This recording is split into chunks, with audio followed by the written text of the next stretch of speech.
अपराजिता है तो permanent bell और पूरे साल भर रहती है, लेकिन गर्मियों में और बरसात में बहुत अच्छी सी ग्रोथ करती है। खासकर बरसात में बहुत ही तेज़ी से ग्रोथ करती है और फ्लावरिंग भी बहुत ही अच्छी होती है।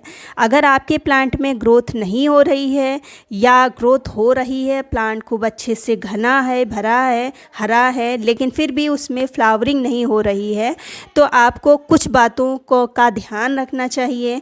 और एक दो फर्टिलाइज़र मैं ऐसी बताऊंगी जिसका आप प्रयोग करेंगे तो आपका प्लांट खूब अच्छे से घना भी होगा, बड़ा भी होगा और साथ ही साथ फ्लावरिंग भी उसमें ज़बरदस्त होगी।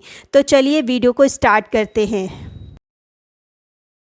पहले सबसे ज़्यादा ज़रूरी चीज़, ये एक परमानेंट प्लांट है। इसकी जो जड़ें हैं गहराई में जाती हैं और बहुत ही तेज़ी से ग्रोथ करती हैं, तो इसलिए इस प्लांट को आप कभी भी छोटे पॉट में मत लगाइए। अगर इसको आप 14 इंच या 16 इंच का पॉट देते हैं उसमें ये रिज़ल्ट बहुत अच्छा दिखाएगा।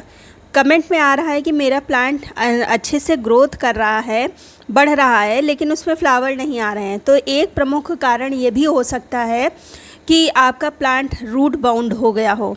जब प्लांट रूट बाउंड हो जाता है तो प्लांट में ग्रोथ तो थोड़ी बहुत होती है, लेकिन उसमें कलियां नहीं बनती हैं। तो आप प्लांट को अच्छे से चेक कर लीजिए। चेक कैसे करेंगे? आप ऊपर खुरपी लगाएंगे, वैसे ही रूट कटने लगेगी। अगर ऐसी कट रही है रूट, तो इसका मतलब आपका प्लांट रूट बाउंड हो चुका है।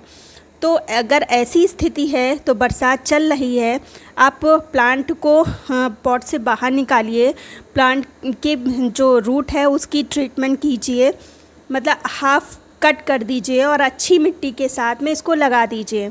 ये करना ज़रूरी है, तभी आपको प्लांट से फ्लावर मिलेंगे।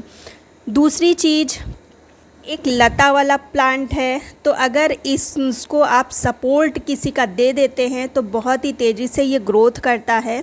साथ ही साथ उसमें फ्लावर भी पहले की तुलना में ज़्यादा आते हैं। जैसे कि मैंने कुछ प्लांट्स को ऊपर रेलिंग के सहारे चढ़ाया है और कुछ प्लांट को मैंने सहारा दिया है, जो कि वाइपर के जो दो डंडे हैं उन्हीं का सहारा देते हुए उनको चढ़ा दिया है। तो इस तरह से आप भी कर सकते हैं।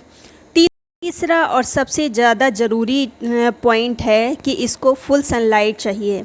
हालांकि इस समय बरसात चल रही है तो कभी धूप आती है, कभी नहीं आती है, तो जितनी भी धूप आती है उतने में ही इसको आप रखिए।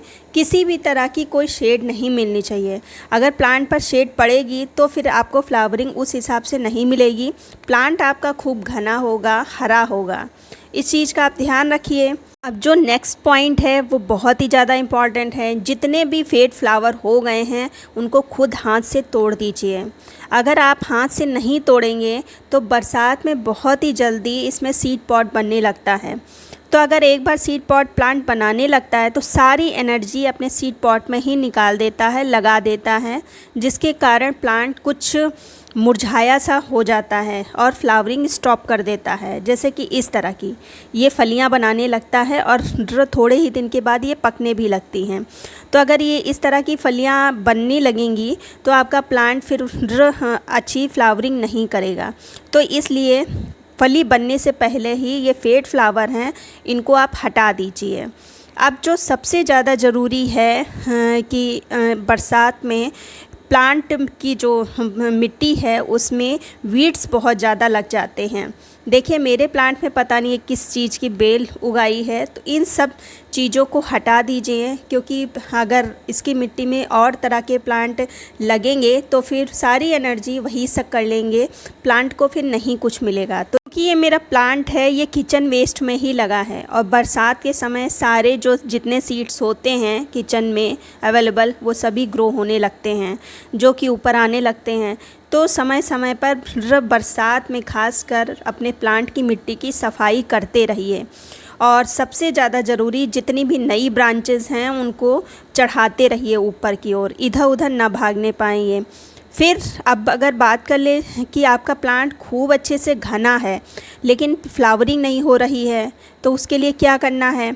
और दूसरा, अगर प्लांट पे ग्रोथ नहीं हो रही है तो उसके लिए क्या करना है। तो सबसे पहली बात, इस समय बरसात है तो आप घरेलू चीज़ें कुछ भी ना डालें, जैसे कि बनाना पील का फर्टिलाइज़र या अनियन पील का फर्टिलाइज़र, इस तरह का फर्टिलाइज़र या कुछ और फर्टिलाइज़र बिल्कुल भी घर से निकाल के इस पे ना डालें, क्योंकि ये सभी फर्टिलाइज़र जो होते हैं वो फंगस लगा देंगे।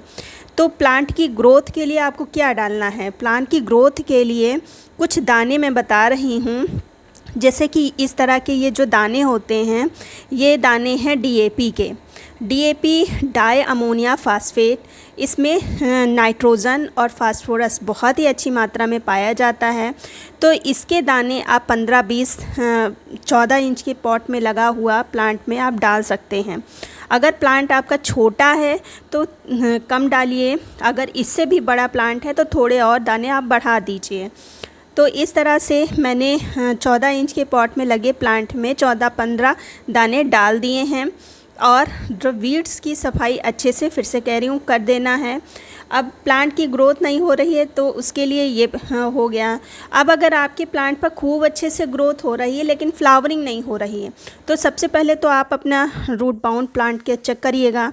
अगर प्लांट के रूट बाउंड नहीं है तब आप इस फर्टिलाइज़र का यूज़ करिएगा। ये ऑर्गेनिक फर्टिलाइज़र है।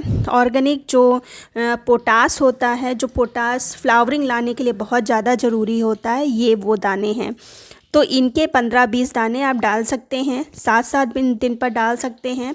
ऑर्गेनिक दाने हैं, किसी भी तरह की कोई प्रॉब्लम वाले दाने नहीं हैं, तो इसको आप डाल सकते हैं। और बहुत ही सस्ता आपको अमेज़ॉन पर भी मिल जाएगा, इसको डाल दें। बरसात के लिए दोनों ही फर्टिलाइज़र बहुत ही बढ़िया काम करेंगे आपके प्लांट में। मुश्किल से 3-4 दिन में ही आपके प्लांट पर रिज़ल्ट दिखने लगेगा। लेकिन सबसे पहला आप वही अपने प्लांट की रूट तो चेक करिएगा। अगर रूट बाउंड नहीं है प्लांट, तब रिज़ल्ट बहुत अच्छा देगा। अगर रूट बाउंड आपका प्लांट है, फिर चाहे आप जितनी भी फर्टिलाइज़र दे दीजिए, उस पे ये रिज़ल्ट ये असर नहीं करेगा। इस चीज़ का ध्यान रखिएगा। उम्मीद करती हूँ जो मैंने टिप्स दिए वो यूज़ के होंगे। अगर यूज़ के हैं